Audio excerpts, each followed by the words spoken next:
ನಮಃ ಸೂರ್ಯಾಯ ಚಂದ್ರಾಯ ಮಂಗಳಾಯ ಬುಧಾಯ ಚ ಗುರುಶುಕ್ರ ಶನಿಭ್ಯಶ್ಚ ರಾಹುಕೇತುಭಯ ಕುರ್ವಂತು ಸರ್ವೇ ಮಮ ಸುಪ್ರಭಾತಂ. ಶ್ರೀ ಗುರುಭ್ಯೋ ನಮಃ ಹರಃ ಓಂ. ಸಮಸ್ತ ತುಳಸಿ ವೀಕ್ಷಕರಿಗೆ ಶಿವಸ್ವಾಮಿ ಗುರುಜಿಯ ಅನಂತ ನಮಸ್ಕಾರಗಳು. ಸ್ನೇಹಿತರೆ, ತಮಗೆಲ್ಲರೂ ಕೂಡ ಭಾನುವಾರದ ಶುಭೋದಯ. ಭಗವಂತ ನಿಮ್ಮೆಲ್ಲರಿಗೂ ಕೂಡ ಆಯುರಾರೋಗ್ಯ ಐಶ್ವರ್ಯವನ್ನು ಕೊಟ್ಟು ಕಾಪಾಡಲಿ ಅಂತ ಬೇಡಿಕೊಳ್ತಾ 12 ರಾಶಿಗಳ ಫಲವನ್ನು ತಿಳ್ಕೊಳ್ತಕ್ಕಂಥ ಸಮಯ ನೋಡಿ. ಈ ವಾರ ಪೂರ್ತಿ ಎಪಿಸೋಡ್ ಭಾನುವಾರ, ಸೋಮವಾರ, ಮಂಗಳವಾರ, ಬುಧವಾರ, ಗುರುವಾರ, ಶುಕ್ರವಾರ, ಶನಿವಾರ ನಾವು ವಿಶೇಷವಾಗಿ ಪ್ರತಿದಿನ ಕೂಡ ಎಲ್ಲರ ಮನೆಯಲ್ಲೂ ಕೂಡ ದೀಪವನ್ನು ಹಚ್ಚತಕ್ಕಂಥದ್ದು ಇದ್ದೇ ಇರ್ತದೆ. ಈ ದೀಪ ಆರಾಧನೆ, ದೀಪ ನಮಗೆ ಬೆಳಕನ್ನು, ನಾವು ಮೊದಲನೇದಾಗಿ ಯಾವುದೇ ಆಗಿರ್ತಕ್ಕಂಥ ಪೂಜಾ ಪುನಸ್ಕಾರಗಳಿಗೆ ಮೊದಲು ದೀಪ ಆರಾಧನೆ ಫಸ್ಟು ಪ್ರಾಮುಖ್ಯತೆಯನ್ನು ಕೊಡ್ತಕ್ಕಂಥದ್ದು. ಬೆಳಕಾದ ನಂತರನೇ ನಿಮಗೆ ನಂತರ ಪೂಜಾ ಪುನಸ್ಕಾರಗಳನ್ನು ತಗೊಳ್ತಕ್ಕಂಥದ್ದು. ಬೋ ದೀಪಂ ದರ್ಶಯಾಮಿ, ದೀಪನ ಮೊದಲೇ ಆರಾಧನೆ ಮಾಡತಕ್ಕಂಥದ್ದು ಇರುತ್ತೆ. ದೀಪದ ಬೆಳಕಿನ ಸಂಕೇತ ದುಷ್ಟ ಶಕ್ತಿಗಳನ್ನು ದೂರ ಮಾಡ್ತಕ್ಕಂಥ ಸಂಕೇತ. ಈಗೆಲ್ಲ ಒಳ್ಳೊಳ್ಳೆ ಟಾರ್ಚು ಅಥವಾ UPS ಯಾವ ರೀತಿಯಾದಂಥ ಬೆಳಕು, ಈ ದೀಪದ ಹಣತೆಯ ಒಂದು ಪ್ರಾಮುಖ್ಯತೆಯೇ ಕಡಿಮೆ ಆಗಿದೆ. ಏನು ದೇವರ ಕೋಣೆಯಲ್ಲಿ ಉರಿಸ್ತದೆ. ಇಂದಿನ ಕಾಲದಲ್ಲ, ಈ ಸಂಧ್ಯಾ ಸಮಯ ಆತಂದ್ರೆ ದೀಪ ಹಚ್ಚು. ದೀಪದ ಪ್ರಾಮುಖ್ಯತೆ ಭಾಳ ಮುಖ್ಯವಾಗಿರ್ತಕ್ಕಂಥದ್ದು. ಒಂದೊಂದು ದಿನಕ್ಕೆ ಆಯಾ ಅಧಿಪತಿಗಳಿರ್ತದೆ. ಆಯಾ ಅಧಿಪತಿಗಳ ಧಾನ್ಯದ ಒಂದು ವಿಶೇಷತೆಯನ್ನು ತಿಳ್ಕೊಂಬಿಟ್ರೆ ಏನು ಇದರಿಂದ ಫಲಗಳು ಲಭ್ಯವಾಗುತ್ತೆ. ಖಂಡಿತ ಸತ್ಯ ಕೂಡ. ನಮಗೆ ಯಾವ ವಸ್ತುಗಳನ್ನು ದಹನ ಮಾಡಿದಾಗ ಅದರಿಂದ ಬರ್ತಕ್ಕಂಥ ಕಾಸ್ಮಿಕ್ಸ್ ಎನರ್ಜಿ, ಅದರಿಂದ ಬರ್ತಕ್ಕಂತಹ ಸುವಾಸನೆಗಳು ನಮ್ಮ ಬಾಡಿಯಲ್ಲಿ ಖಂಡಿತವಾಗಿ ಕನೆಕ್ಟ್ ಆಗೋದು ಸತ್ಯ. ಇದರಿಂದ ಅನೇಕವಾಗಿರ್ತಕ್ಕಂಥ ವಿಚಾರಗಳು ಶುಭವನ್ನು ಕೊಡುತ್ತೆ. ನೋಡಿ, ಎಲ್ಲೋ ಹೋಗಿ ಏನೋ ಮಾಡೋದಕ್ಕಿಂತ ಮನೆಯಲ್ಲೇ ಮಾಡಿ, ಮನೆಯೇ ಮಂತ್ರಾಲಯ. ನಾವು ಮಾಡ್ತಕ್ಕಂಥ ಕಾರ್ಯದಲ್ಲಿ ಮಾಡ್ಕೊಳ್ಳೋಣ. ಬ್ಯೂಟಿಫುಲ್ ಆಗಿರ್ತಕ್ಕಂಥ ರೆಮಿಡೀಸ್ನ ಮಾಡ್ಕೊಳ್ಳಿ. ನಿಮಗೆ ಸಾಧ್ಯವಾಗದ ರೀತಿಯಲ್ಲಿ ನಿಮಗೆ ತಿಳಿಸ್ಕೊಡ್ತಾರೆ. ಕೊನೆಯ ಭಾಗದಲ್ಲಿ ಯಾವ ರೀತಿ ದೀಪಾರಾಧನೆ ಮಾಡಬೇಕು ಈ ದಿನ. ಯಾಕೆಂದರೆ ಶ್ರವಣ ಮಾಸ ಪ್ರಾರಂಭ ಅತ್ಯಂತ ಶುಭದಾಯಕವಾಗಿರ್ತಕ್ಕಂಥದ್ದು. ಇಲ್ಲಿಂದ ನೀವು ಪ್ರಾರಂಭ ಮಾಡ್ಕೊಳ್ತಾ ಹೋದರೆ ಖಂಡಿತ ಪ್ರತಿ ಶ್ರವಣದಲ್ಲೂ ಕೂಡ ರಿಪಿಟೇಷನ್ಸ್ ಮಾಡ್ತಾ ಇರ್ಬೋದು. ಅಫ್ಕೋರ್ಸ್ ಆ ಒಂದು ಗ್ರಹಗಳ ಸಮಸ್ಯೆಗಳನ್ನು ಎದುರಿಸ್ತಕ್ಕಂಥವರು ಖಂಡಿತವಾಗಿ ನಿಮಗೆ ಆ ಒಂದು ಸಮಸ್ಯೆಗಳ ಪ್ರಮಾಣ ಕಡಿಮೆ ಆಗೇ ಆಗ್ತದೆ. ಯಾವ ರೀತಿ ಹೇಗೆ ಎಲ್ಲ ವಿಧಾನಗಳನ್ನು ತಿಳಿಸ್ಕೊಡ್ತೇನೆ. ಕೊನೆವರೆಗೂ ಕೂಡ ಯಾರು ಸ್ಕಿಪ್ ಮಾಡ್ದಂಗೆ ನೋಡಿ. ಅತ್ಯುತ್ತಮವಾಗಿರ್ತಕ್ಕಂಥ ಇನ್ಫಾರ್ಮೇಷನ್ ನಾನು ಕೊಡ್ತಾ ಇದ್ದೇನೆ. ಈ ದಿನ ಮೊದಲು ಪಂಚಾಂಗ ಶ್ರವಣವನ್ನು ಮಾಡೋಣ. ತದನಂತರ 12 ರಾಶಿಗಳ ಫಲವನ್ನು ತಿಳ್ಕೊಳ್ಳೋಣ. ಭಾನುವಾರ ಈ ದಿನ ಚತುರ್ಥಿ ತಿಥಿ ಇರ್ತಕ್ಕಂಥದ್ದು, ಶುಕ್ಲಪಕ್ಷ, ಸಾಧ್ಯ ಯೋಗ ಇರ್ತಕ್ಕಂಥ ಸಮಯ, ವಿಷ್ಟಿ ಹಾಗೆ ಭವಕರಣ ಇರ್ತಕ್ಕಂಥದ್ದು. ಚಂದ್ರ ಹಸ್ತ ನಕ್ಷತ್ರ ಕನ್ಯಾ ರಾಶಿಯಲ್ಲಿ ಸಂಚಾರವನ್ನು ಮಾಡ್ತಾ ಇದ್ದಾನೆ. ಇವತ್ತಿನ ಕಾಲಮಾನವನ್ನು ನೋಡೋದಾದರೆ ರಾಹುಕಾಲ ಸಂಜೆ 5 ಗಂಟೆ 21 ನಿಮಿಷದಿಂದ 6 ಗಂಟೆ 58 ನಿಮಿಷದವರೆಗೆ.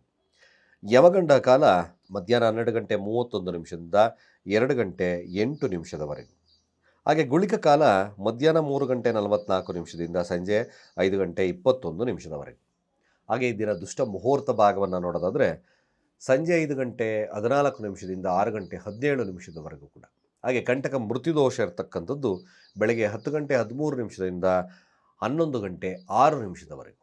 ಸ್ನೇಹಿತರೆ, ಚಂದ್ರ ಈ ದಿನ ತನ್ನದೇ ಆಗಿರ್ತಕ್ಕಂಥ ರಾಶಿಯಲ್ಲಿ ಅಂದರೆ ನಕ್ಷತ್ರದಲ್ಲಿ ಸಂಚಾರವನ್ನು ಮಾಡ್ತಾ ಇದ್ದಾನೆ. ಹಾಗಾಗಿ 12 ರಾಶಿಗಳ ಈ ದಿನದ ಫಲಾಫಲ ಹೇಗಿರುತ್ತೆ ನೋಡೋಣ.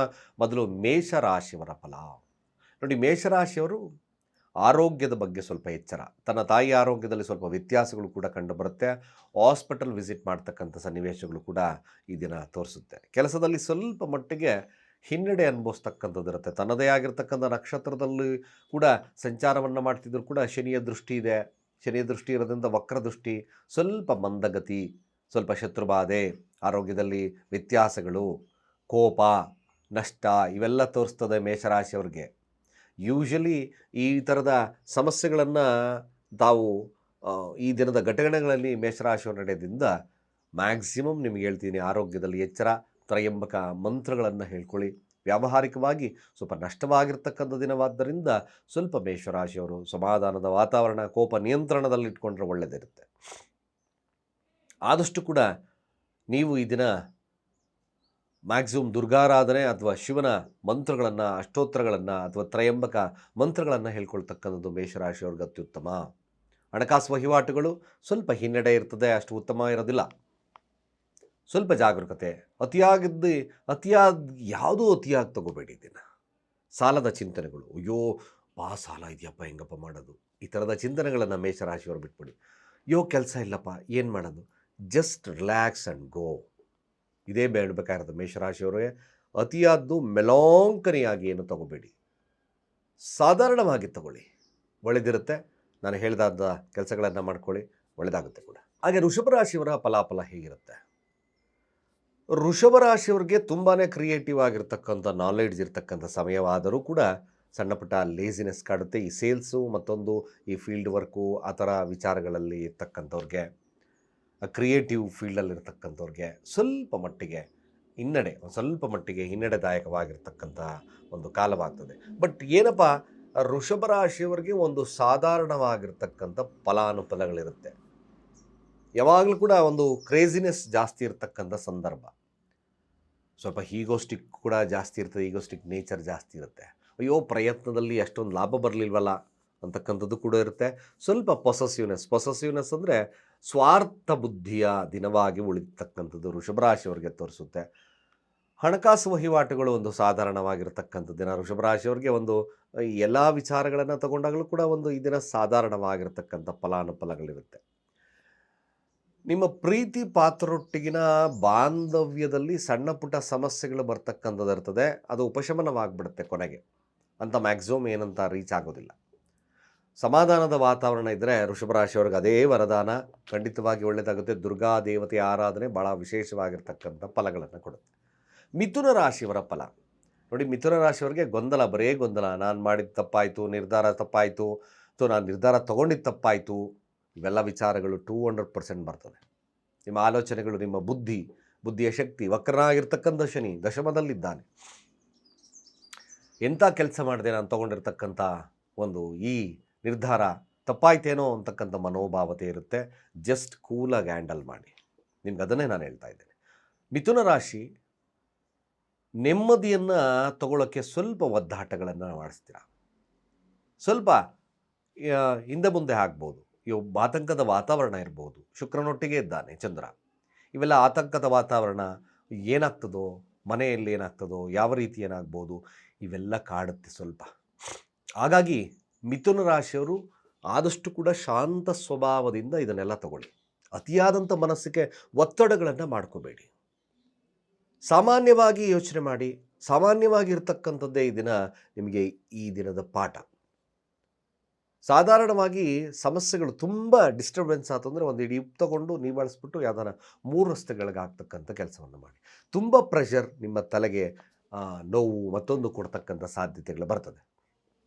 ಹಣಕಾಸು ವಹಿವಾಟುಗಳು ಒಂದು ಸಾಧಾರಣವಾಗಿ ನಡೀತಕ್ಕಂಥದ್ದು ಈ ದಿನ ಇದೆ. ಸೊ ಹಾಗಾಗಿ ಮಿಥುನ ರಾಶಿಯವರು ವಿಚಲಿತರಾಗ್ದಲೆ ಈ ದಿನ ಒಂದಷ್ಟು ಪೊಟೆನ್ಷಿಯಾಲಿಟಿ ಅಂದರೆ ಒಂದು ನಿಮ್ಮ ಏನು ಕೆಲಸ ಕಾರ್ಯದಲ್ಲಿ ನಾನು ಪರವಾಗಿಲ್ಲ, ನಾನು ಏನಾದರೂ ಮಾಡಬಲ್ಲೆ, ಸಮಾಧಾನದಿಂದ ಹೋಗೋಣ ಅಂತಕ್ಕಂಥ ಮಾತುಗಳನ್ನು ತಮಗೆ ತಾವೇ ಸಮಾಧಾನಗಳನ್ನು ಮಾಡಿಕೊಂಡ್ರೆ ಮಾತ್ರ ಇದನ್ನು ಶುಭವಾಗ್ತದೆ, ಒಳ್ಳೆಯದಾಗುತ್ತೆ ಕೂಡ.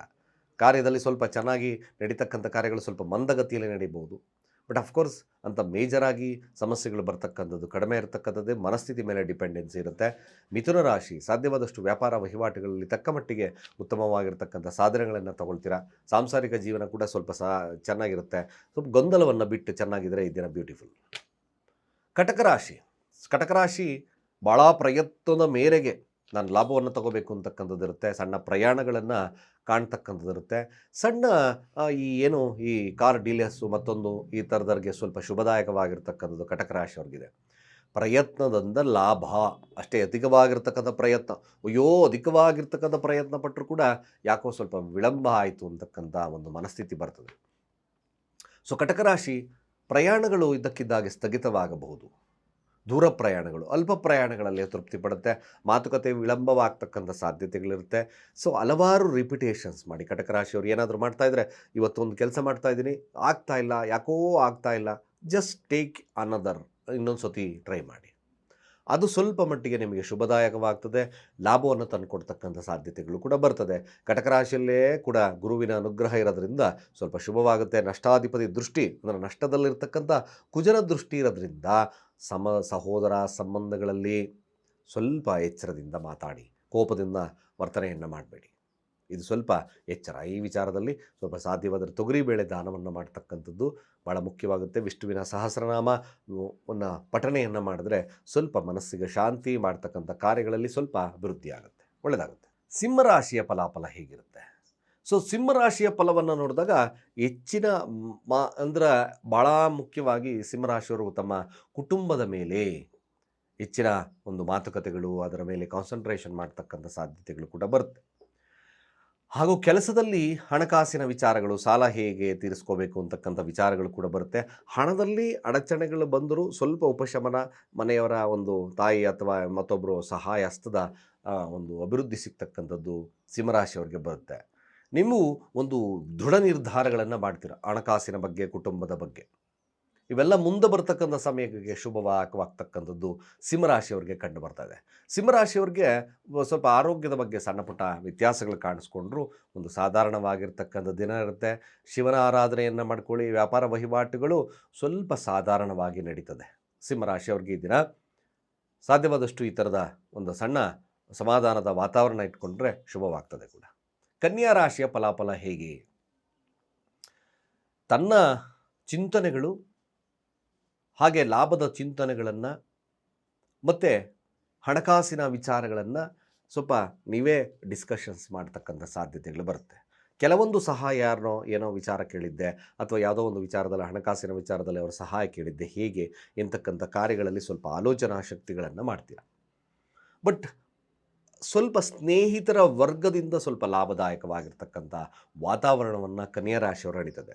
ಆದಷ್ಟು ಕೂಡ ಕೆಲಸ, ಹಣಕಾಸಿನ ವಿಚಾರದಲ್ಲೇ ತಲ್ಲೀನತೆ ಇರ್ತಕ್ಕಂಥದ್ದು ಇರುತ್ತೆ. ವ್ಯಾಪಾರ ವಹಿವಾಟುಗಳು ಸ್ವಲ್ಪ ಮಂದಗತಿಯಲ್ಲಿ ನಡೆದರೂ ಕೂಡ ಸಮಾಧಾನವನ್ನು ತರುತ್ತೆ. ತುಂಬ ಅತಿಯಾದಂಥ ಇನ್ವಾಲ್ವ್ಮೆಂಟು, ಆಲೋಚನೆಗಳನ್ನು ಕೈಬಿಟ್ಟು ನೀವು ಸಾಧಾರಣವಾಗಿದ್ದರೆ ಈ ದಿನ ಅದೇ ಶುಭವಾಗ್ತದೆ, ಒಳ್ಳೆಯದಾಗುತ್ತೆ ಕೂಡ. ತುಲಾರಾಶಿಯವರ ಫಲಾಫಲ ಹೇಗೆ ನೋಡಿ? ತುಲಾರಾಶಿಯವ್ರಿಗೆ ಅತಿಯಾದ್ದು ಈ ದಿನ ಆರೋಗ್ಯವನ್ನು ಸಮಸ್ಯೆಯನ್ನು ಮಾಡುತ್ತೆ.